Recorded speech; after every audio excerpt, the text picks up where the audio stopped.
le mot d'ordre, il est très simple, hein. C'est que Croire et Oser y apporte son soutien indéfectible. D'ailleurs, nous l'a été présent, hein, durant les dernières manifestations, nous l'étions sur place, nous l'étions devant la préfecture.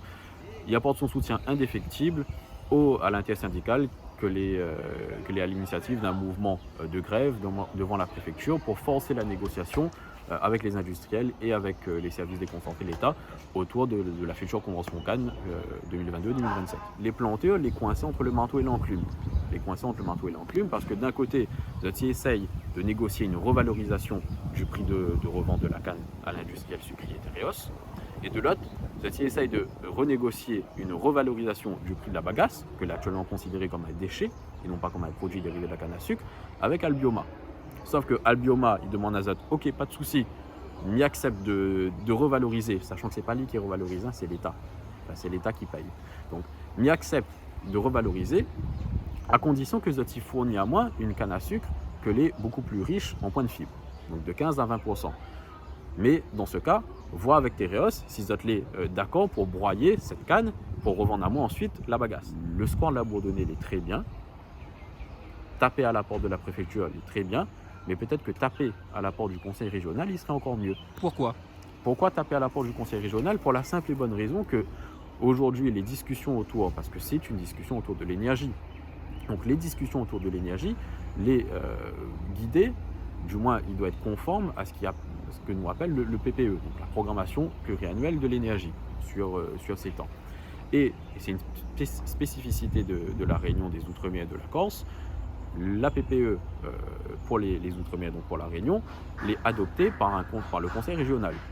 Donc, elle n'est pas adoptée par la loi. C'est la loi que l'a transcrit la PPE, la LTE. Ils permettent à la Réunion d'adopter donc les grandes lignes de la PPE régionale pour inscrire notamment des garde-fous. Et nous interpelle et nous attire l'attention des planteurs sur le fait que les élus régionaux n'ont beaucoup plus de rôle à jouer que ce qu'ils donnent à croire.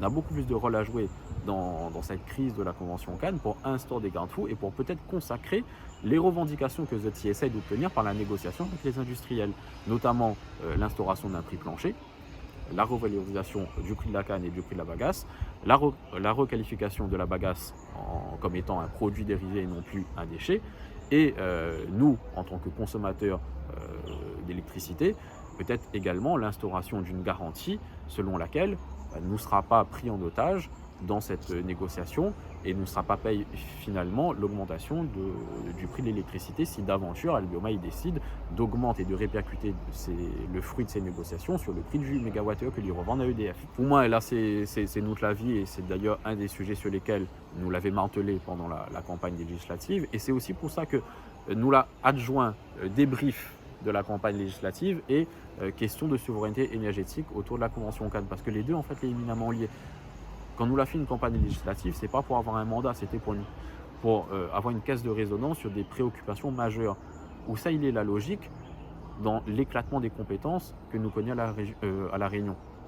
Nous avons un département qui occupe à lui de gérer une partie du problème et la région qui n'a la charge de l'autre partie du problème. Et les deux, ils n'arrivent pas à entendre azote, ou du moins les deux, ils feignent de ne pas entendre azote. Nous l'a aussi martelé pendant la campagne législative que nous devons avoir un choc institutionnel à la Réunion, que l'est adapté au territoire et à son insularité, et surtout aux enjeux de fond que la Réunion aura à faire face dans les décennies à venir. Et d'ailleurs, nous voit déjà poindre le bout de ces enjeux à travers cette convention Cannes.